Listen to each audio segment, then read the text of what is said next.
ерлік көрсетіп, қаһарлы күндерге төзімділік танытқан, тайсалмай жаумен айқасқан майдан майталмандарының ерен еңбектері ұрпақ жадынан ешқашан өшпек емес.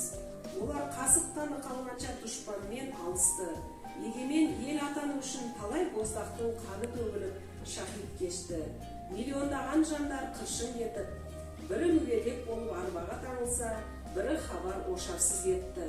Соғыстан қара қағаз келіп, талай қазақ шаңырағы шайқалды. Қара басының қамын күйттемей, халқының жарқын болашақ үшін жандарын пида еткен ақтаңгерлердің ерлік істерін жастарға өнеге етіп, елін жерін қорғауға патриоттық сезімдерін оятып, ұлт жандылыққа тәрбиелеу біздің отан алдындағы борышымыз.